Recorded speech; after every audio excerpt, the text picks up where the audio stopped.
Hi, I'm Eric Bolling in for Bill O'Reilly. Thanks for watching this O'Reilly Factor special drama on the Potomac. And what a dramatic day it's been, as Republicans surprised everyone by pulling the vote on their health care plan. House Speaker Paul Ryan gave a blunt assessment about today's setback in the effort to repeal and replace Obamacare. We came really close today, but we came up short. I spoke to the president just a little while ago. I told him that the best thing I think to do is to pull this bill, and he agreed with that decision. This is a setback, no two ways about it.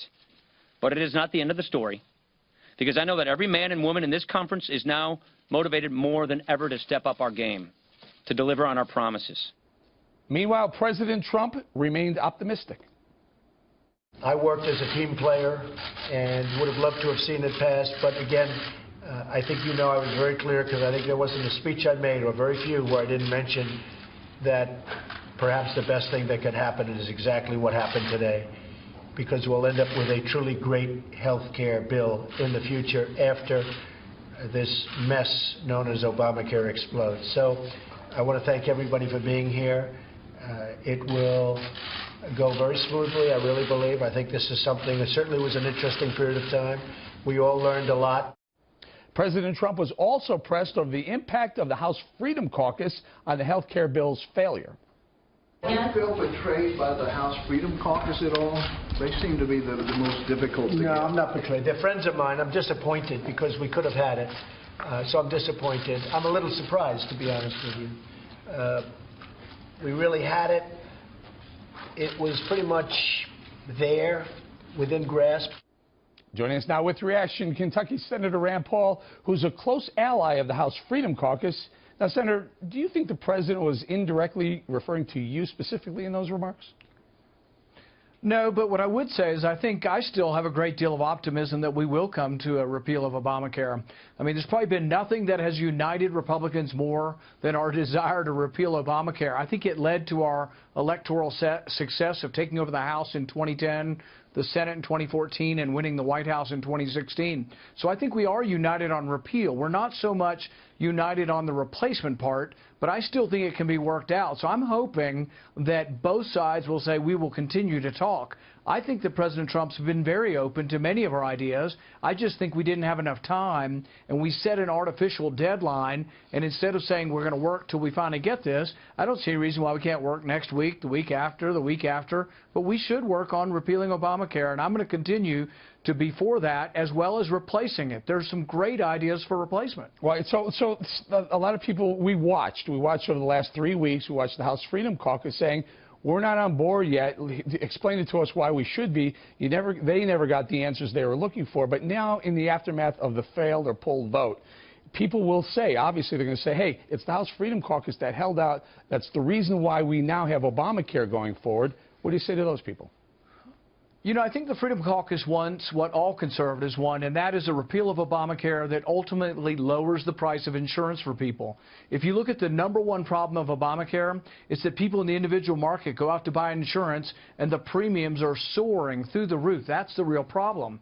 And that's why what I promoted as the #1 replacement is letting people join buying groups. And one of the unreported stories of this week is the House of Representatives actually passed my replacement version, or a similar version, for letting people join buying groups or co-ops to bring prices down. What I'm advising Senator McConnell and the leadership is that bill should be brought up next week. This is a bill that is big part of replacement. We should bring that up next week and see how the Democrats will respond to that. I want to show our audience a little piece of tape from earlier in the week where you actually went to the House Freedom Caucus side, and I guess you were teaching them the art of the deal. Take a look.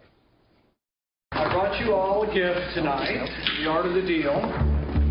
I do think that it's important as we go into this that we realize we have enormous power. Actually, you guys have enormous power if you stick together. I put up a quote from the Art of the Deal that I thought was appropriate. The worst thing you can possibly do in a deal is to seem desperate to make it. That makes the other guy smell blood, and then you're dead. And so is the lesson to be learned here that don't accept the first deal, but bring another one? Well, these were Donald Trump's words. Don't be desperate to make a deal. But at the same time, what I would add to that is that we are open to making a deal, and we still are open. Conservatives across the country want to repeal Obamacare.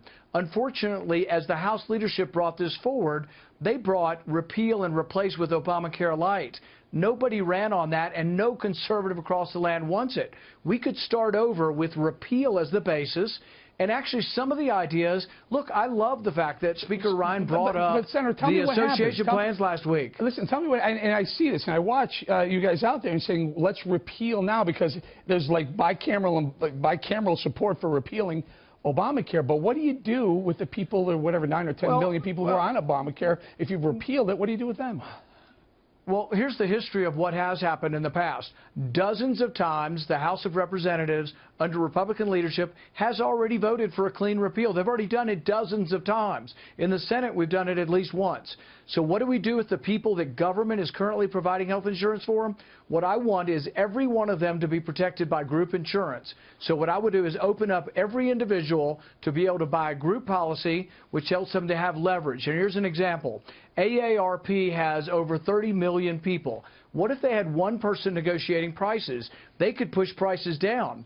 And actually, the House voted on this last week. Nobody's talking about it. But Senator, I agree. I think there are some very smart things in the replacement, which you're talking about, a replacement. But in the interim, where you need, boy, there's a whole legislative calendar of getting it agreed upon at the House, going to the Senate, going to committee, back to the House. My point is, what do those people who are hung in the balance do until the replacement is found?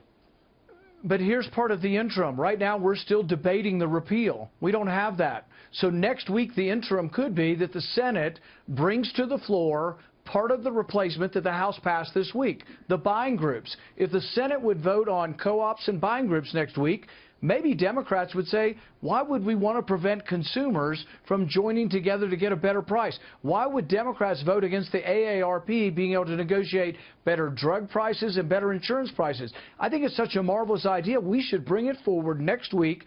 And if Democrats won't help with something that would really bring down costs, then it's shame on them. But we should go ahead and have that vote next week. I got to go. And just to answer this question, though, Donald Trump has said as soon as this is finished right now, the health care debate, the issue, whether it becomes, it goes further or not or dies, he wanted to pivot to tax reform.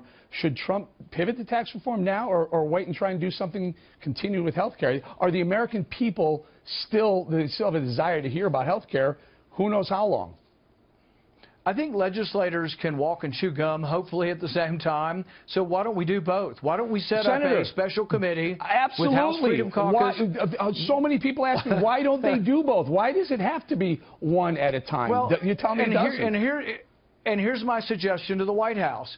Get the Freedom Caucus in there. Get the House leadership in there. Get Senate leaders in there. And let's have a continuing conversation. Doesn't have to be at the breakneck pace that it's been the last 3 days, but let's keep talking about it till we work it out. If we're going to talk about taxes simultaneously and move legislatively to that before we have the answer, so be it. But you could work both tracks, and whichever one comes to a resolution first, bring it to the floor for a vote. Senator, that's a really common sense solution. I really appreciate your time tonight. Thank you very much.